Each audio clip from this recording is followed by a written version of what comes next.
I won the manhunt for Alabama corrections officer Vicky White and confessed murderer Casey White is over. Casey White is now in custody, and we have just learned in the last 20 minutes or so that former corrections officer Vicky White has died, a result of a self-inflicted gunshot wound. She had been taken to the hospital. The sheriff out there had been saying he was hopeful that she had survived, but we are now just getting confirmation that she has not. Officials saying that Casey White's condition is not life-threatening. This came after a high-speed chase in Evansville, Indiana, over 200 miles away from where it all began. The Lauderdale County, Alabama sheriff reacted this evening. This is the press conference that we've been talking about all week that we wanted to call. Casey White and Vicky White are in custody. That sheriff will join us live in a bit for his first reaction to the news just breaking that his former colleague Vicky White has died. Meanwhile, Indiana authorities who were on the scene of the capture talked about what led to this, first confirming why the U.S. Marshals were in that area.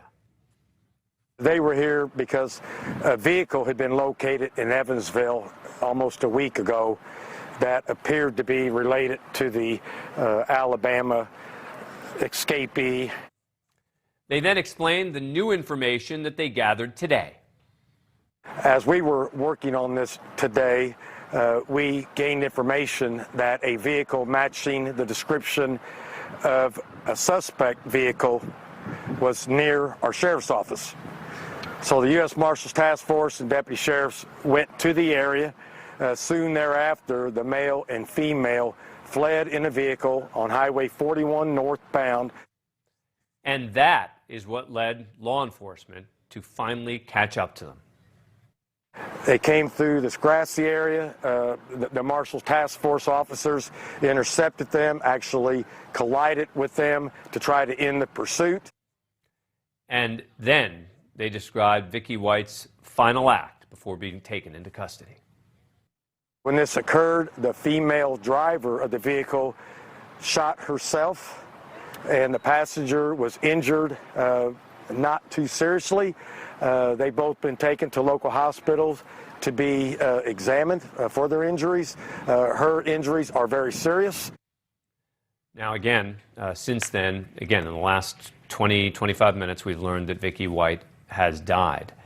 Police say the pair crashed the vehicle they were driving after that pursuit by officers. Law enforcement now believe that they had been in the Evansville, Indiana area for the last 6 days. Why would people on the run stay in Evansville for 6 days? Well, they're criminals. Sometimes they do things that are unexplainable. But in this case, I'm glad they did. Now remember, inmate White and Vicky White had known each other since at least 2020, when inmate White was first transferred to the Lauderdale County Jail for an arraignment before being moved to prison.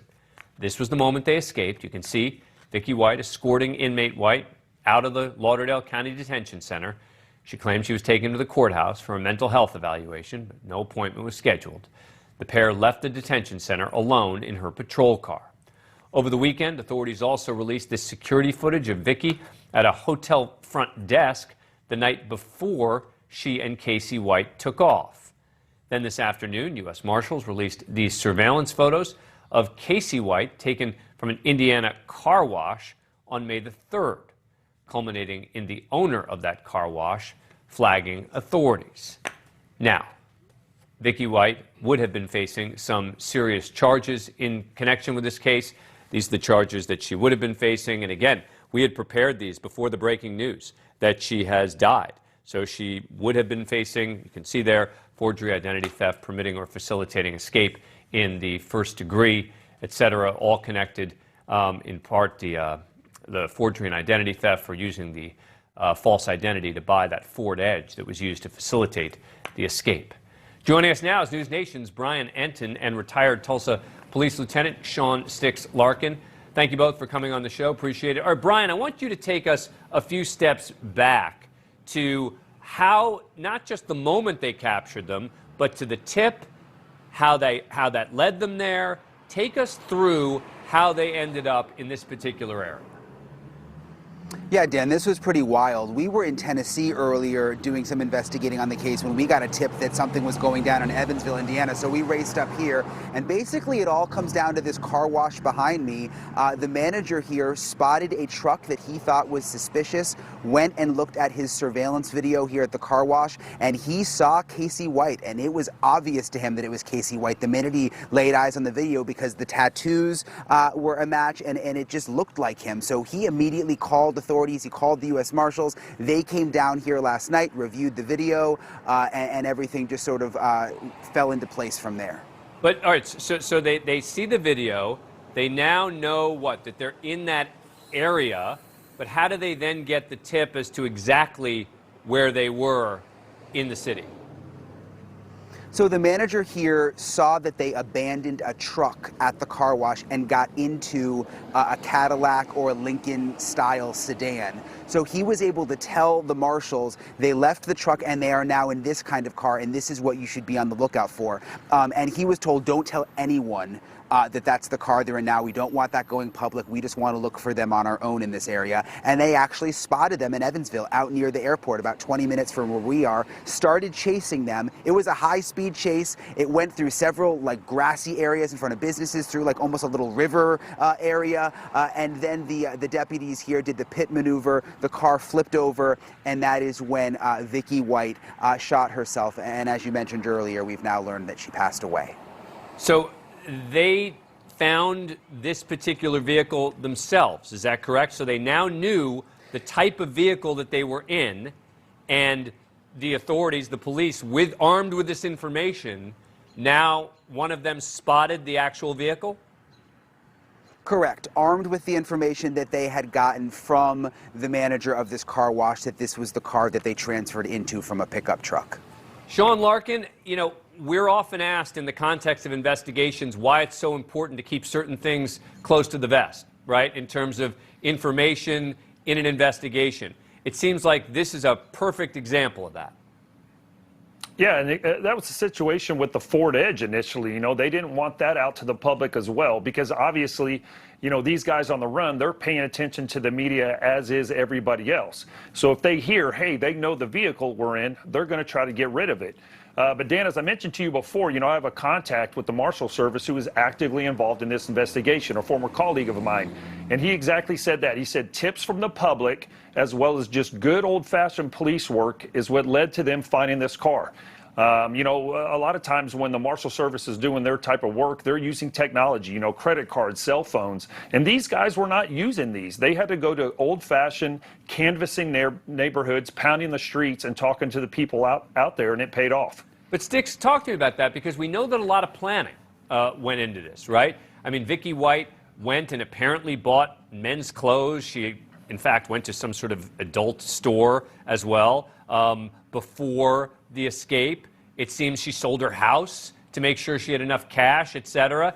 And then they end up for 6 days in Evansville, Indiana. I mean, from a strategic point of view, if she's planning this out, she's probably thinking maybe better to stay in one place than to cruise around too much.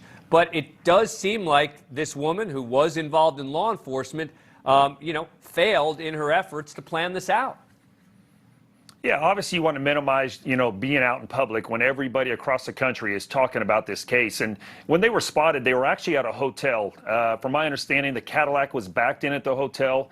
A law enforcement officer spotted the vehicle. They suspected it was it, and they set up and started doing surveillance. And she actually came out of the hotel room first wearing a wig.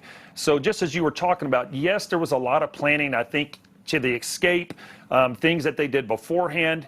But as far as once they got out, I'm not quite sure how much planning went into that because, $60, $70, $90,000, whatever the number was they had, I don't know how long they had planned to stretch this out or what their plans were for the future. But are you surprised that they stayed in Evansville for the 6 days? I think with the media coverage that was constant every single day and the fact that he stood out, being the size that he was, I think they probably were pretty smart trying to get to an area that maybe they have no connections to, no friends, no family, no associates, and do exactly that. They're paying cash for everything, so very difficult to track. Stay inside as much as you can, as long as you can. Sean, before I go back to Brian, did your former colleague, tell you anything else about the moment that they spotted them and the chase, et cetera? No, originally their plan was, they were formulating their plan on how they were going to approach having them, inside this hotel room. Because obviously you have what we call as an armed and barricaded type situation when you encounter these. And then they came out of the room on their own and ended up leaving, resulting in this 10 to 15 minute pursuit that, kind of as you discussed, ended once the Marshal Service used their vehicle to try to stop the pursuit. Brian, you talked to the car wash owner who made the tip. Tell me about the conversation with him. I assume he recognizes now how important that tip that he provided was. Yeah, he does. He's a humble guy, but he first spotted this on Tuesday or Wednesday, he says, the truck, and wasn't really sure what to think, and found the video and sort of pieced this whole thing together. But no, he's feeling pretty good right now. It's interesting. A lot of people on social media are sort of rallying behind him, saying that he should get the $25,000 reward. And I was just asking him about that a little while ago, and he's humble about it. But it'll be interesting to see if that plays out, because he certainly played a key role in all of this. All right, Brian Enton and Stick, stay with us, because coming up, the sheriff of Lauderdale County, Alabama, standing by to give us his reaction to the news we've just learned that his former colleague, Vicky White, has died from a self-inflicted gunshot wound. The sheriff joins us live. Thank you for watching. Click the red subscribe button below so you can get more of NewsNation's fact-driven, unbiased coverage.